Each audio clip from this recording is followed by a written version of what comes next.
All right. Well,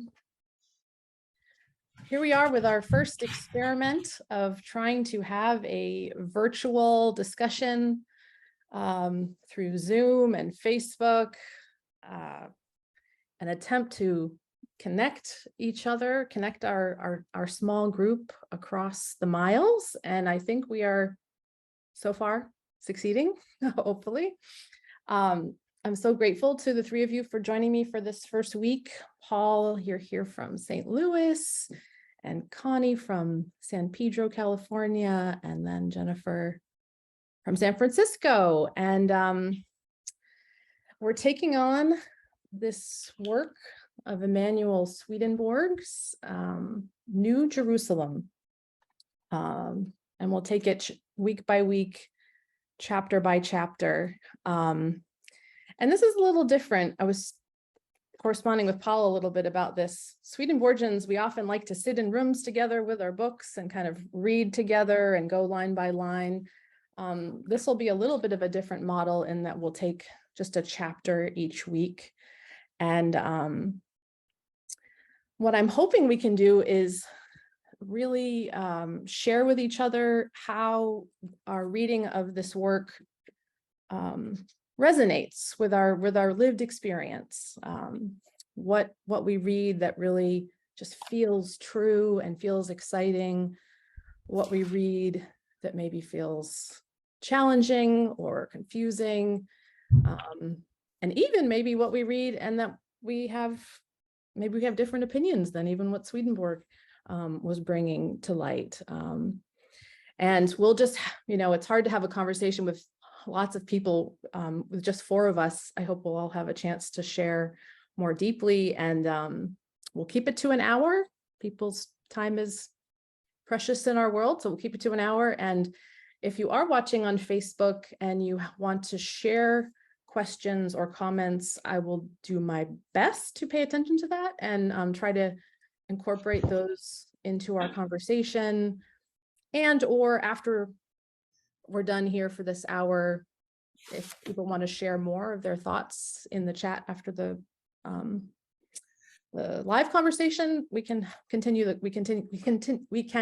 to talk about what we've discovered. So without further ado, let's jump into chapter 1, and maybe we could all just take a turn sharing a general sense of this first chapter,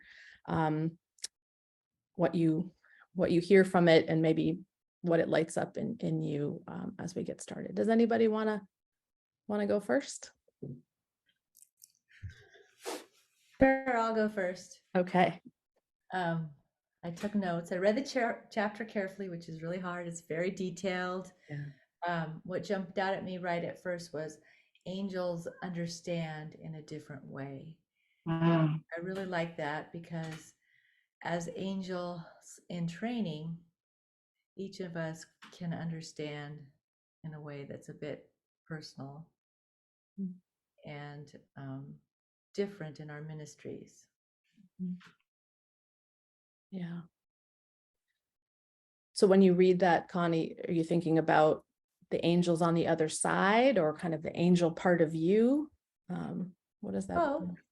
Both. Yeah.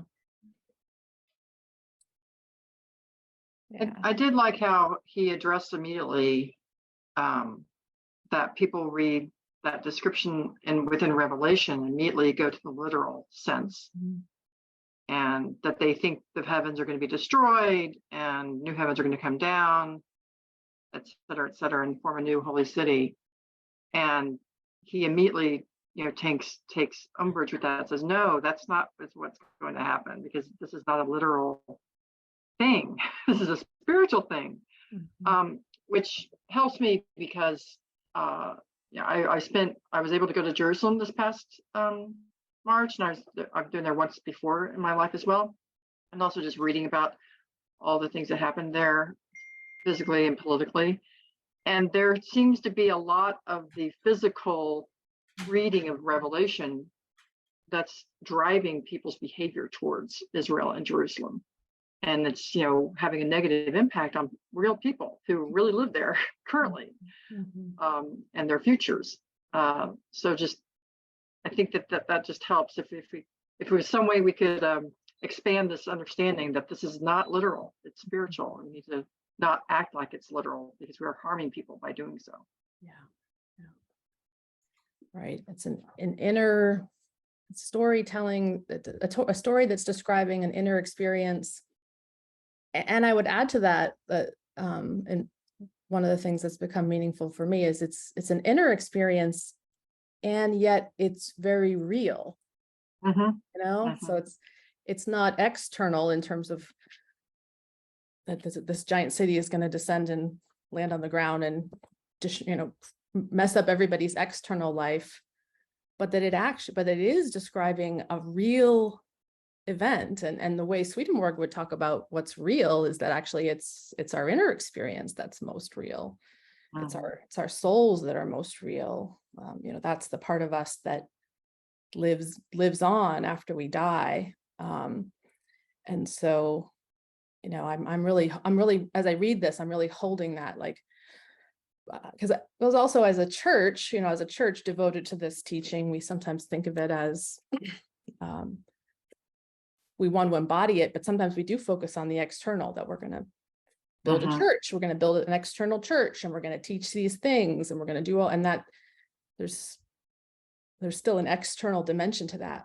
But what does it mean for this to be a reality that is coming into being, that has been coming into being over the last few hundred years on an internal level, on a real internal, on that angelic part of ourselves as individuals and as a community. Yeah.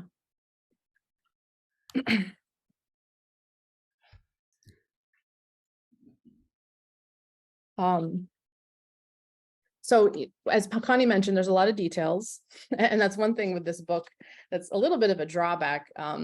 He's constantly referencing other books that he's written and other things, and you almost want to sort of just let your mind kind of flash past that, not get too caught up in the details. But there are a lot of details about, okay, so this new reality is coming into being, this new church is coming, and it is a body of teaching. And if you have the newer translation, he refers to it as a body of teaching. Older translations would use the word doctrine, which I'm not that surprised they changed. Doctrine has a lot of baggage with it. And even body of teaching sort of has a little bit of that, we think of that can be really external, but I'm curious what your thoughts are. Because for me, when I think of body of teaching, I think of a new understanding that what we are taught is what we believe, what we know about ourselves and the world. And so in one dimension of this story, we're hearing that this new Jerusalem is coming into the world, and it's going to be a new body of teaching, a new way of understanding ourselves, again, as individuals and as people in community. And I wonder when you think about the world today versus 300 years ago, do you think maybe we do have a new self-understanding? Maybe not everybody, but that there may be some, like, can you see signs of this, of a change or a shift in the way that we understand what it is to be human and what it is to be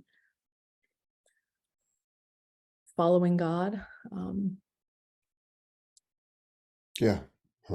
If I may just add here, you're so correct in that, Sage. When we hear the word doctrine, we tend to think of exclusive. We tend to think that it's exclusionary, that it blocks people out. And when you think of new teachings, it tends to be inclusive and tends to bring more people in. That's my initial response to that. Mm-hmm. Yeah.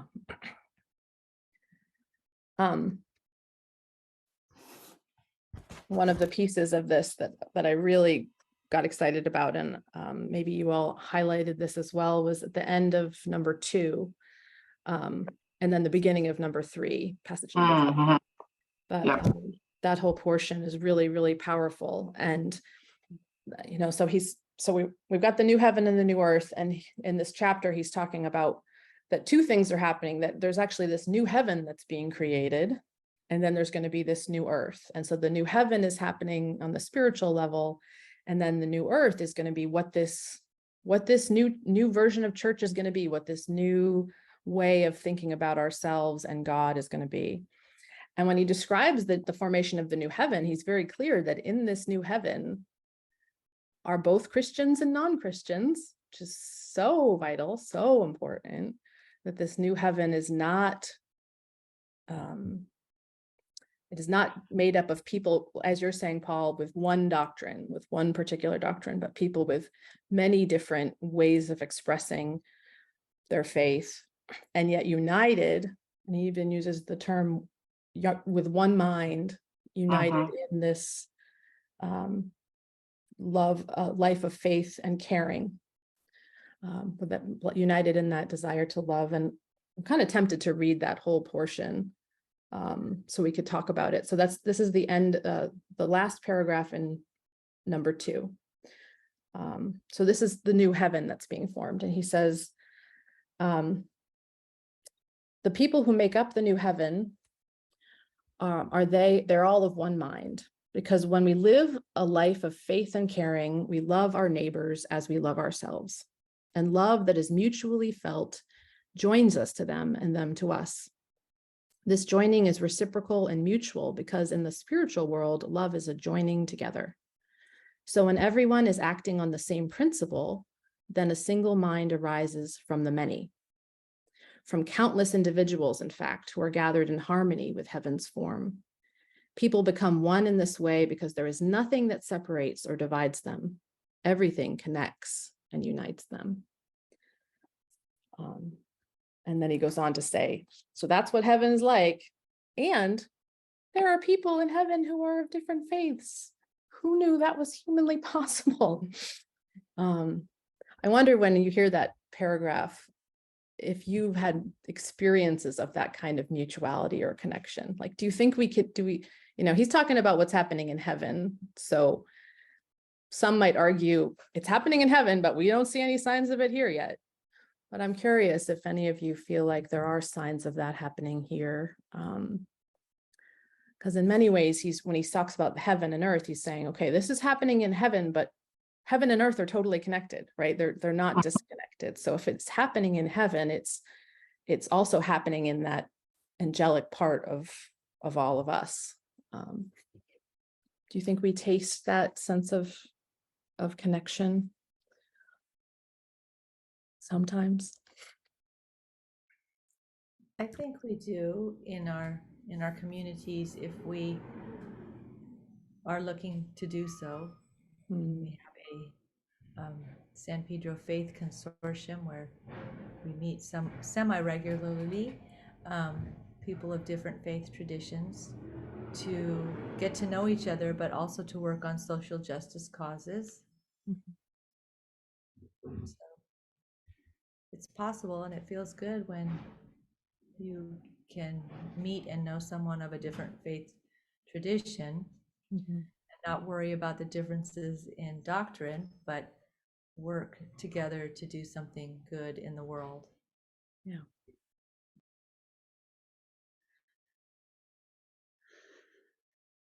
Yeah, this probably is, I think I made a list of the things that were my favorite parts of this chapter.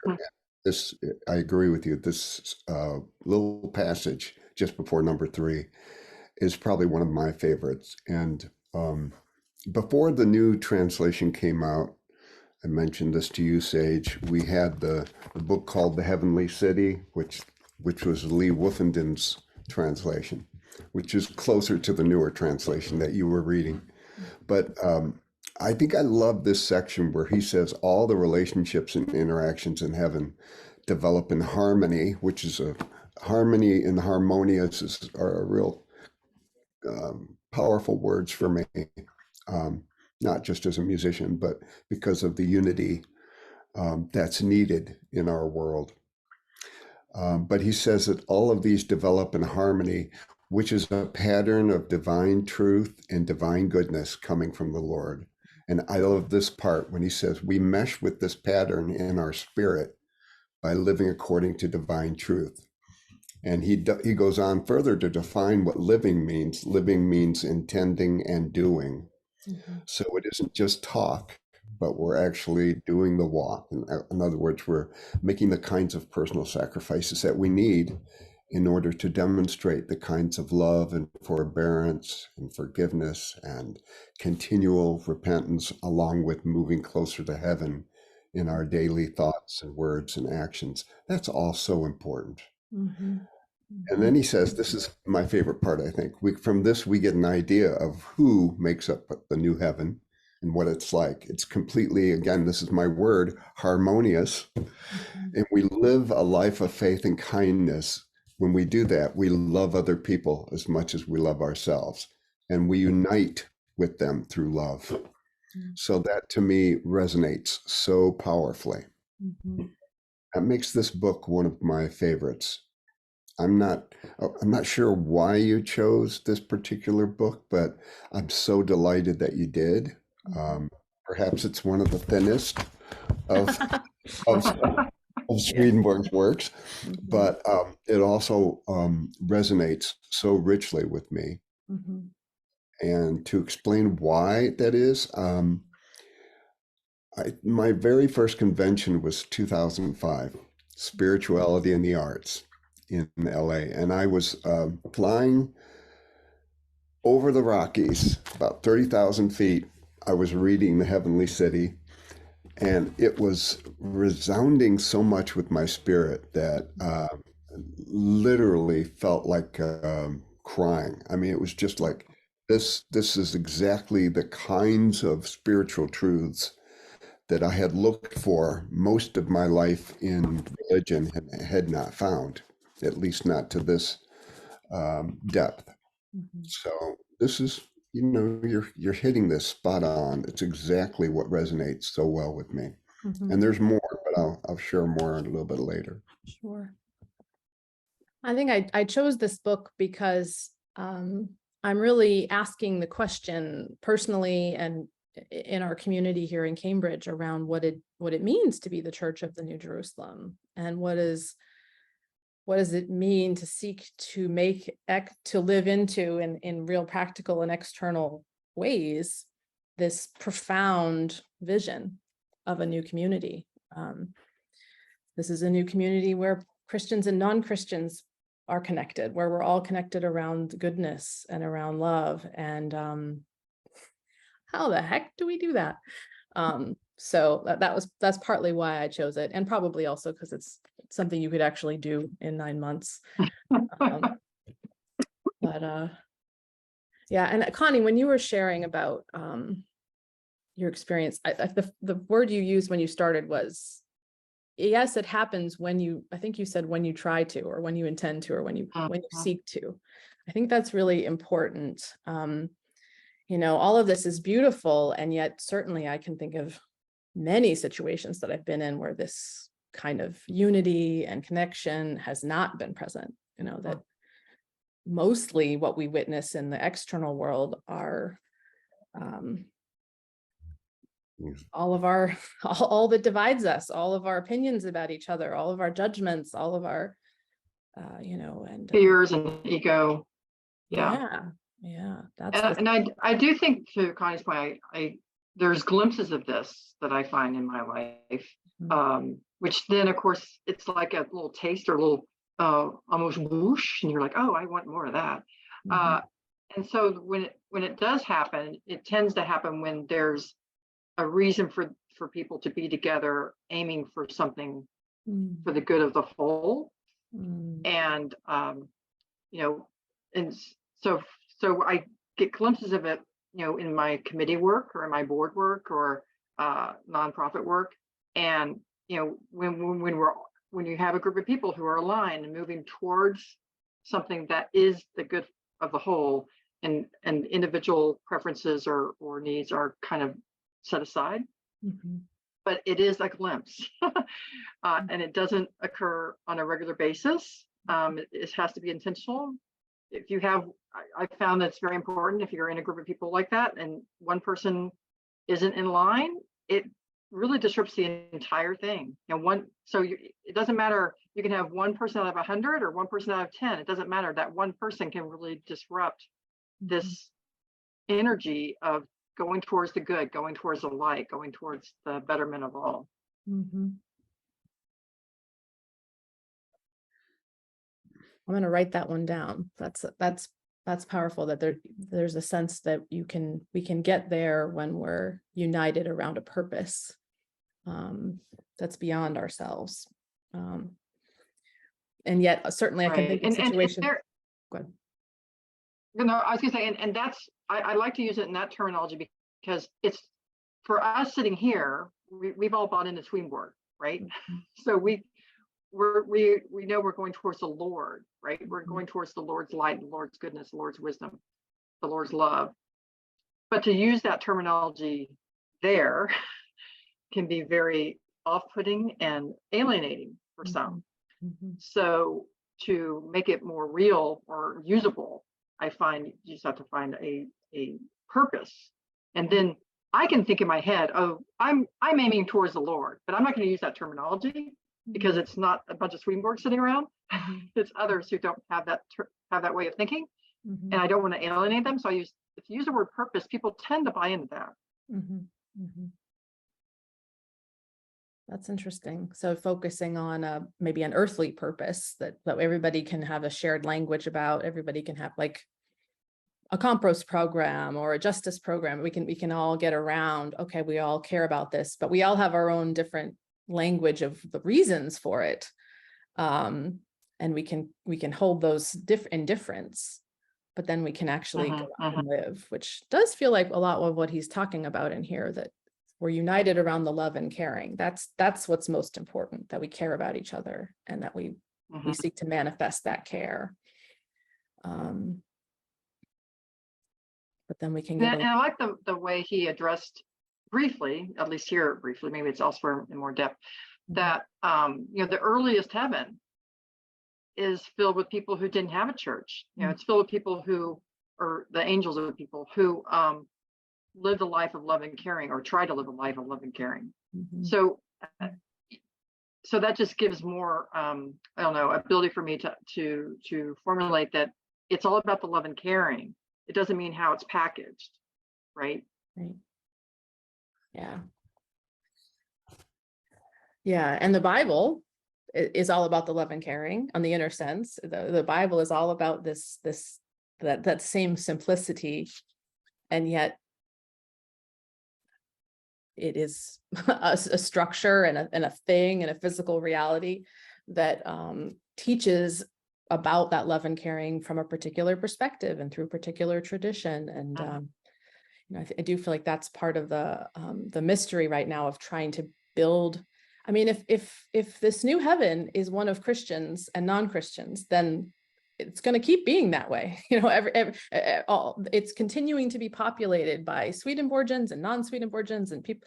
Anyone who is just loving and caring is building into this heaven.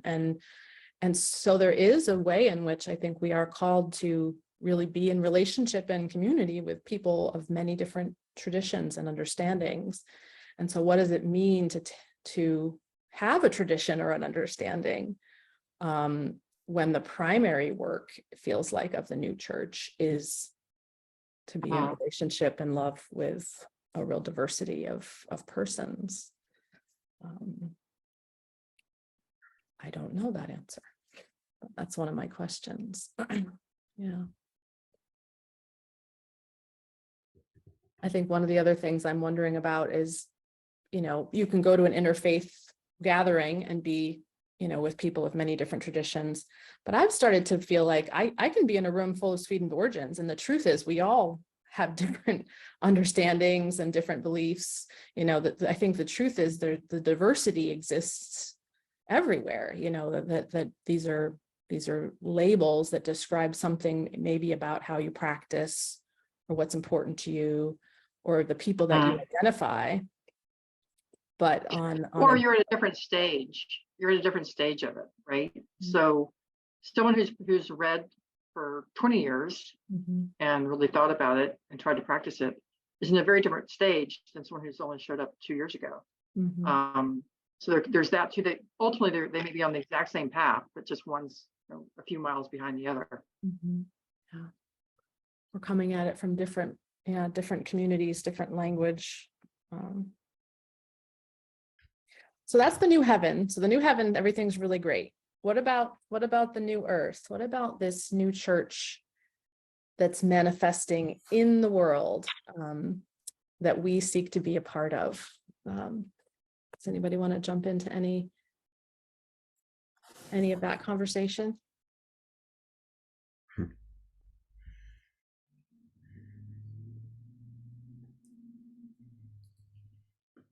Well, I'll just say that I really liked the description that the city refers to the people, and that when he speaks of New Jerusalem, that he's talking about the worship, or the how the doctrine actually applies to their living.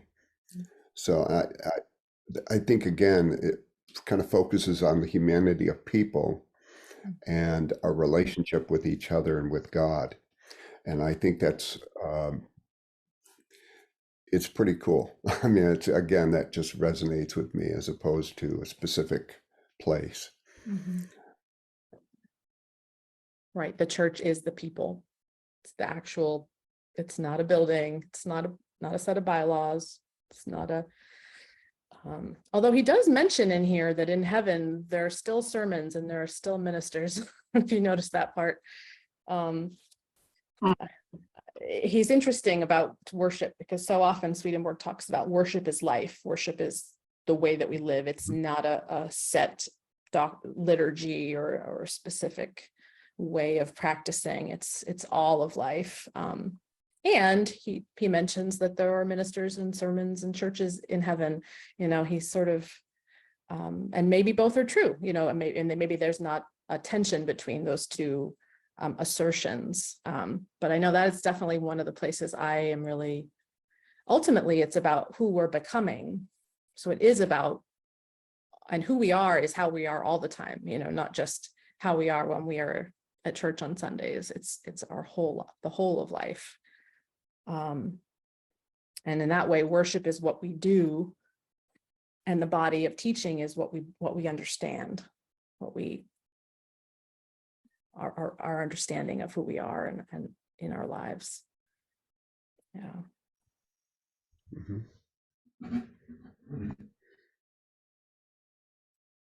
What resonated with me in one section was the gates. Have a gate at our front entrance.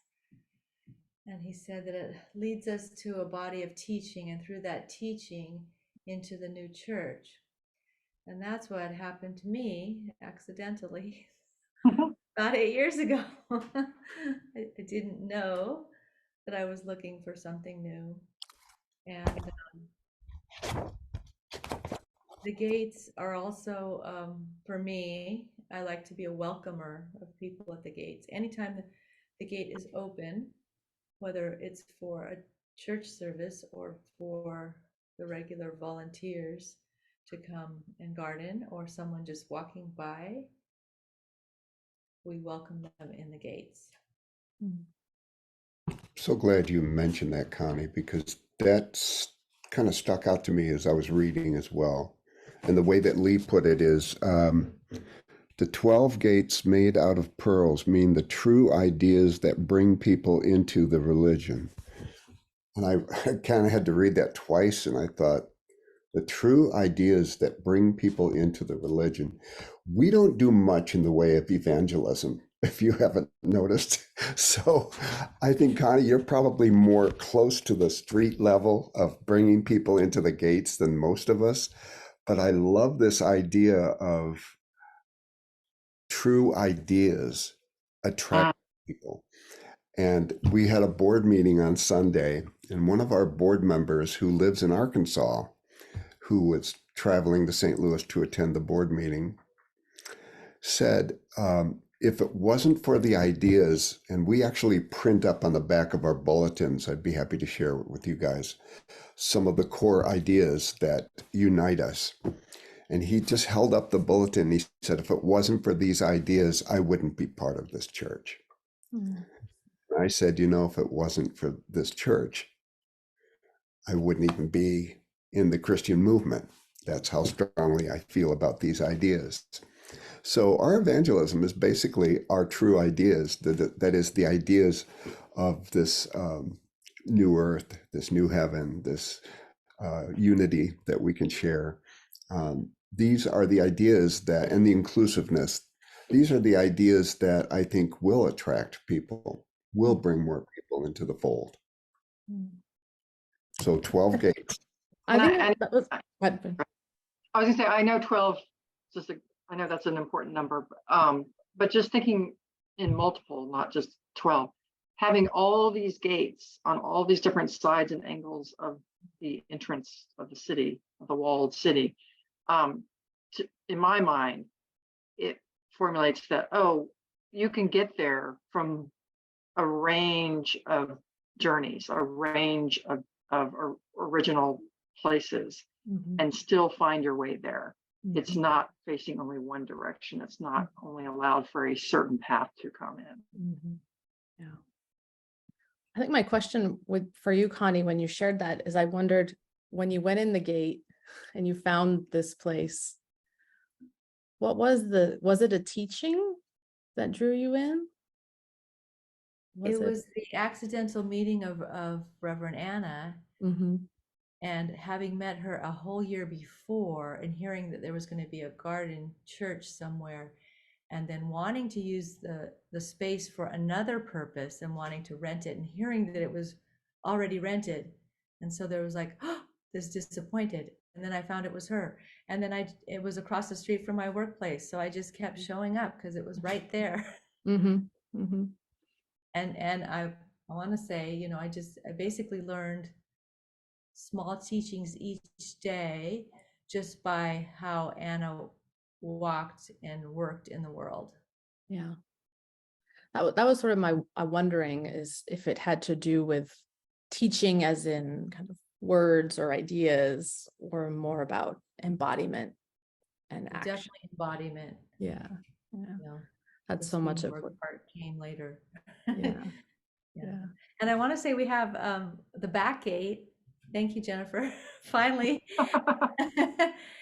And it is to reduce theft, which we kept having a problem with, but it looks beautiful, and it is as much loved. The back gate is as much loved as the front gate. We prefer people to come in the front gate, but there are many ways to enter. Well, two ways to enter, and 2 walls on the other sides. Lovely. Yeah. Some people prefer the back gate. I mean, I'm talking about metaphorically, they don't want to walk right through the front door. Maybe they're a little shy or reserved, and they just want to check it out without fully jumping in, right? Kind of see, I think of a back gate or a back door being a way to get in without, in a way of overcoming fear or hesitation or trepidation. Yeah. It seems I've failed the stream. I'm getting messages that we're actually not live right now, sadly. But once we're done with our conversation, I'll post this online and hopefully people can watch it afterwards. But speaking of best attempts, we'll get there. By chapter 26, we'll totally have this down. We'll have this down. But yeah, many gates, many different ways of entering. And yet once we're in the middle, once we're inside, we're all there together. There is that. And I think that's one of the, there's one way of thinking about it, is that we, and I'm sitting in a church building, and Paul, I know you run one, and Connie, you're part, we have our church buildings, and we have gates and entrances, and we want to make that available to people. And just thinking about that this holy city is where everyone every person of goodwill is gathering. I think for me, I like to think about those gates as sort of inside my heart almost, that that this holy city is an invitation for how I can be in the world. And even though externally egos are happening, my ego is happening, all the stuff, all the challenges are happening, that I can almost just make room for that on one level, as crazy as everything is right now, on one level, we're all alive and we're all, there's a unity, maybe very, not very observable potentially by our external eyes, but that there's a unity and a potential for more unity between myself and people on the street. And, that unity is something I strive to remember in all the activities of my life, not just when I'm in a church building, but when I'm riding the bus or when I'm, that I know personally that's been meaningful to me in my own growth, to sort of just acknowledge the immense differences that exist between us that can be such obstacles, but potentially contain this unity that he's talking about, that can sometimes be very simply experienced just in holding the door for someone or making eye contact with someone at the store. It can sometimes be very simple moments when we remember the unity. And the more I remember the unity, the more I can remember that, the more empowered I am to be kind. I definitely. Yes. Remembering that the Lord is within all of us. Yeah. When you're upset with something that happens, that's what I try to remember before I start reacting. I would say, and this may be too psychological for this discussion, you can shut it down if it is, but I just imagine being in heaven, through the gate, you're in heaven and you're with these other people, and you use the terminology, Sage, of good people of good faith. How much of a mental burden is just going to dissipate? Because there's, for you, Connie, having to think about that fence and the security and the theft and, making sure, your space is maintained sacredly, right? All of a sudden, those kinds of thoughts aren't necessary anymore. You don't have to think about your personal physical safety, your residential safety and security, the people around you, making sure they're in a good situation and they're not being put in sort of endangerment. I just think about all the emotional energy will just be lifted around all that discussion in your head, of what you can and can't do, when you can and can't do it, who you can and cannot be with. All that just disappears. I just find that so freeing once we get there. You feel like you ever glimpsed that here? Moments of freedom like that? Yeah, I mean, I think that's why I glom into a church, because by and large, I mean, I'm not saying it's perfect. Nothing on earth is perfect, but by and large, a church is filled with people of good faith, or they're attempting a good path, right? And you're trying to manifest it together in some way. So to me, that's a filtering mechanism. Whereas you go into, you go into a theater or something, you have no ability to think that. You try to, you want to think of everyone having a piece of the Lord within them, but their behavior may not come across that way. Yeah, we go into theaters now, we look for the exits in case. Right. That's a very different way of thinking. Yeah. When I think of the life of Jesus, I think of Jesus as living in the world with that sense of freedom, not being dissuaded by any, spending no time worrying about who's going to steal stuff from the garden or worrying about your friend, right. But being able to be present and not attached to fear or ego or concern. And that's definitely what I want to create in my church community. You know, I want people to be able to walk through the door and just immediately feel that their divine essence is welcome, that they're, you know, that nobody's sitting around judging them for what they're wearing, or if they showed up 5 minutes late, or, you know, that, you know, that's what we want to create. And we're human, and we're messy, and honestly, just like every institution in the world, we're struggling, we're challenged, and there's a lot of difficult conversations that have to happen. And so we're often enmeshed in a lot of that external detail, that, as you're so well putting, Jennifer, can really make it difficult to connect with that deeper connectivity. Difficult, but hopefully not impossible. Right. Well, you just keep persevering, right? Yeah. Try again. Try Yeah. again. Well, and as I was sharing with Jennifer as we began our meeting, it's like I've been stressed out about the technology, and now it's failing, you know, having to use so much left brain wisdom so that I can talk to you wonderful human beings. And I'm grateful for the technology, and I'm so grateful that there's this way that we couldn't sit together otherwise, you know, so I don't want to be angry about it, but it's stressful, it's weighty, and things go wrong, you know, but I want to use this portal so that we can just be totally present to each other. And I think that's the tension of that's the tension of life. It's probably not just modern life, it's life in general, that we're holding this beautiful image, and yet we have to work through the stuff. And I think that's another question I'm really holding is, I mean, I don't know, Jennifer, I think you're right. I mean, I think the Holy City is beautiful, and they don't really give us a lot of reports on how the tribes get along once they're all in there. There's just not, but I think that's my question, is like, they all come into the city. It's very light there. So maybe, and this is what, if you guys had a chance to read George Dole's last talk that he wrote in the Messenger a couple of years ago, it was like, everything's exposed in heaven. So there's no more subterfuge. And that's part of what creates the peace.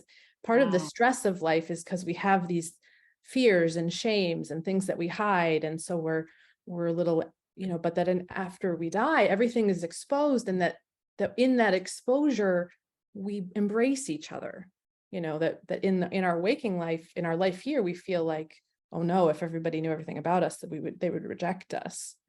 But what we learn from Swedenborg and the vision of heaven is actually, no, once everything is exposed, and this is what George kind of conjectures, is like, he's sort of like, would we really reject each other if we knew everything? He's saying, no, maybe we wouldn't, that we would know, oh, he's had this tragedy and it comes from this place, and we would have compassion. And I think that, to me, that is one of the things that I do see witness of in the world more and more, is as people's willingness to be more authentic and share more of their journey. And when we start to learn what, you know, okay, yeah, there's this thing that we've labeled bad, that's been a struggle, but now we have compassion because we know where it came from and why. And I think that's my impulse in terms of creating the church, is to make more room for that. So it's not taking away all of the challenge. It's not putting the challenge over here and just being glorious divine beings together, but actually being willing to work through the challenge and name the pains, and that somehow through that, I certainly know in my closest relationships, it's through that connection is restored, and that actually sometimes through hearing someone's hardest moment, now there's this deeper connection that wouldn't have been there, you know, otherwise. But how to do all of that and have a church board meeting, that's another question. I don't know. I think one of the most interesting comments that I ever got, Sage, from the Church of the Open Word, was somebody visiting had been there like years ago, and they said, you know what I love most about your church? And so I was hoping, you know, it was going to be the beauty of the sanctuary, or the feeling the presence of the sacred within the ordinary or something along those lines? And their answer was, it's the screen door. I, just, I love your screen doors. And I said, the screen door is what you love most about it? Yes, because growing up, I was close to my friends, and if I went over to their house, I could just come in through the kitchen door, just open the screen door and come in. And it just felt like home. And she said, this is what I love about your church. It just, it feels like home. I could walk in through the screen door and just say hi to everyone. And I was just thinking about how comfortable that must feel. And, if we're allowing ourselves to see the good within ourselves, then we're going to be more prone to look for it in others, even those blessed ones that annoy the hell out of us. We'll be more prone to look for the good in other people. And in fact, I know that this is one of Swedenborgian teachings, is that when we love our neighbor, we're actually loving the Lord in our neighbor. We're loving the goodness that is in our neighbor. That is why there's room for correction, and there's room for reproof and even rebuke. But it's always with a tone of kindness, which is what I see in this first chapter. In fact, it's the good things of love that are expressed through kindness in the new church and the new heaven. I love what how is it that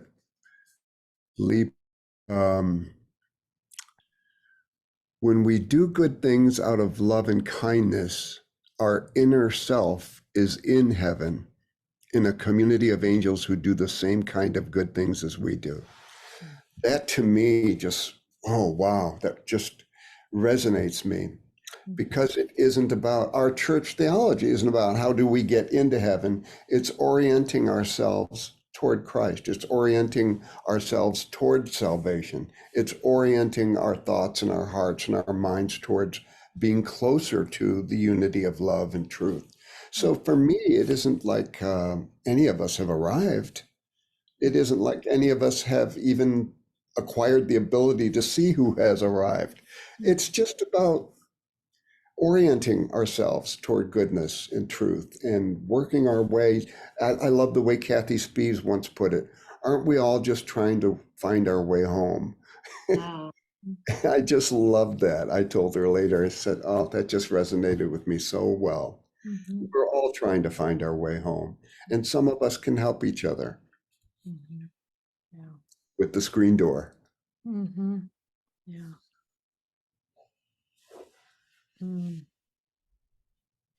And to me, it continues to come back to creative tension, because I love what you're sharing, Paul. And I also know that that's, in my experience, it's sometimes a challenge, is that we become so comfortable and church becomes this comfortable place. And then we want it to stay that way. And we want it to be a certain way. And yet what may feel comfortable and what may feel like home to us may feel different to someone else, how to.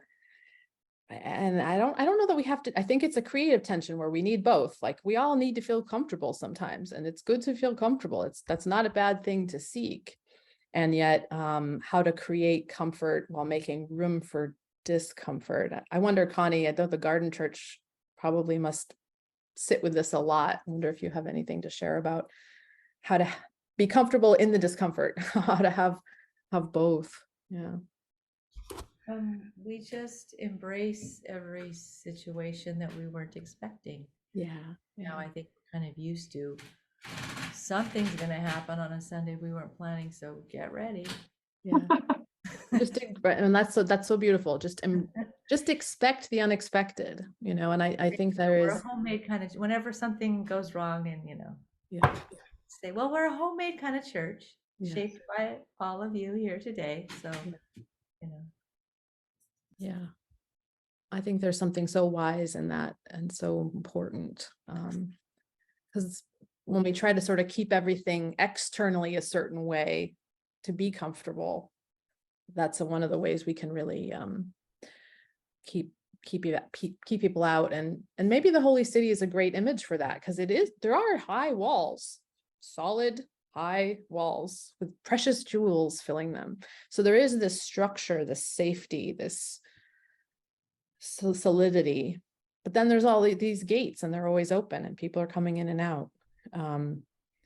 And so maybe there's some wisdom in that in terms of our own work around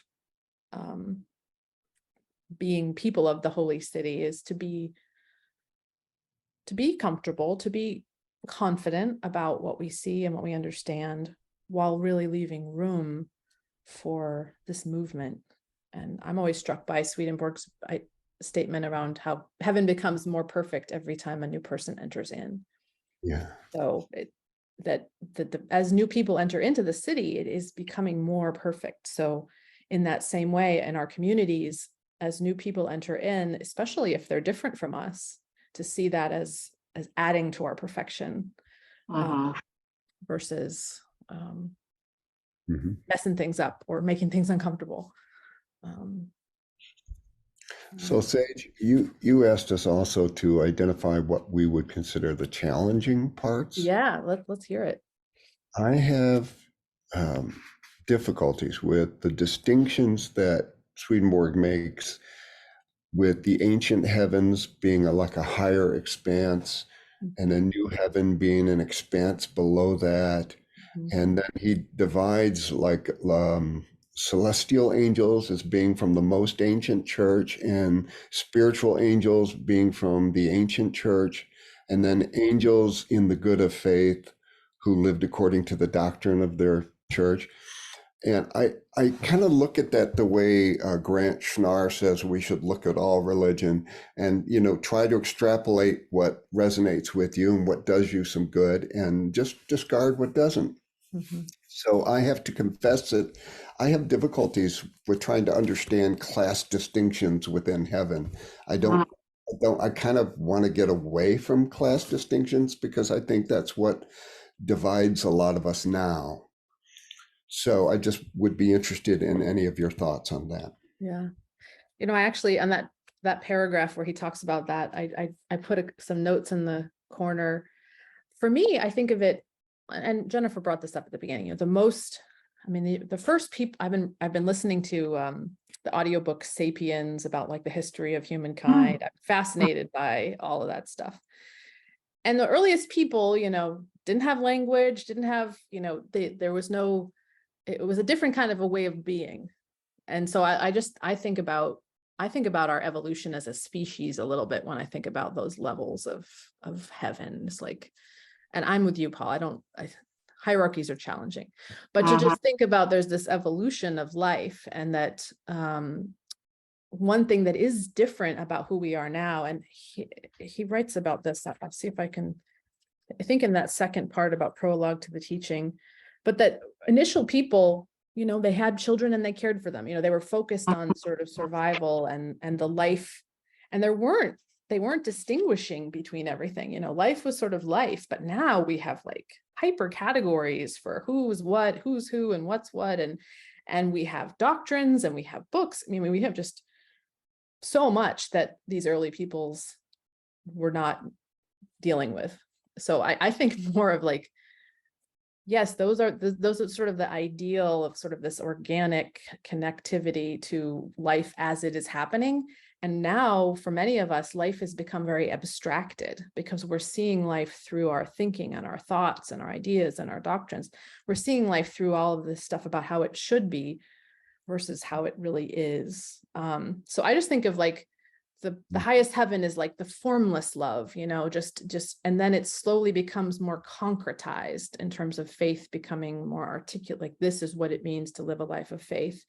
And he really brings up that in that concretization, we've become kind of alienated from what actually is. And that part of the call of the new church is to return to some of that inner connecting, where we're really focused on love, we're really focused on caring, we're really focused on the lives that we are surrounded by, of the actual human and otherwise, life that is ours to care for.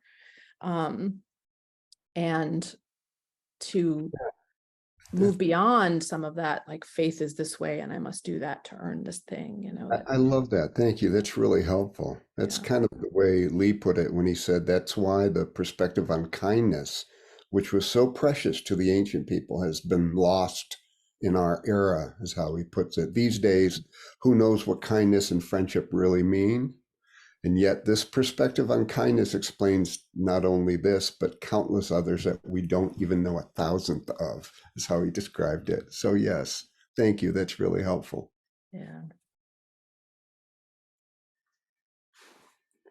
I don't like the distinctions in heaven either, because aren't we all going to be together? Yeah. Right? And But I think of it as, Swedenborg was a scientist, and this was his vision because of the particular individual that he was. And he's always trying to classify and describe and distinguish. But there's enough of the unifying parts in his words as well that kind of softens it for me. Yeah. Yeah. Well, and he always, at the end of it, he describes all the levels and then he's like, and it all makes one. fun. He always comes back to it's all one. But I can tell you all the specifics of the distinctions, but then it ultimately it's always one. It's always kindness. I mean, this is sort of the challenge and the mystery of being a part of this church, is so many words and so many insights into the depth of what a mountain is and a stream and regeneration, but it all comes down to kindness and it all comes down to unity. And I think our challenge is to remember that while exploring all of the other stuff, and not getting lost in all of the distinctions, but holding that unity and simplicity. He's actually trying to make Christian faith more simplest. I really think that's his intention. He's seeing this deep, deep unity. It just takes him a lot of words, he's a thinker. Yeah. Well, we're about at 1:00, and even though everything didn't go perfectly, I'm going to stick to that one hour time frame because I know we're all busy people. So I think once we're done here, I did record this, so I'll record it. I'll post it on Facebook. Apologize to our friends. If you have a chance to get on there and people have questions, maybe we can chat throughout the week. And hopefully someone will help me, and by next week we'll do it more smoothly. But this conversation has been great, and this chapter sets us up now. That I like the last line of the chapter where he says, but now I need turn to the actual teachings for this new church, which are called heavenly, because they have been revealed to me from heaven. That is, after all, the reason for this book. Yes, there is a reason. So we'll get to that. And I hope some of you will join me again for another conversation. Any last words anybody would like to offer? Yeah, last words. Anna was in charge of doing the sermon for my consecration on Sunday. And guess what passage she chose? This very one at the beginning of chapter 1. So it's a beautiful connection. And this has helped me to continue to prepare for my consecration on Sunday. Well, we will all be with you in spirit, and if we're not there physically, and wish you so many blessings. Thank you, Connie. Yeah. All right. Blessings, everybody. Thank you so much. Enjoy the rest of your week. We'll see you next Tuesday. All right. Bye-bye. All right. Bye, friends.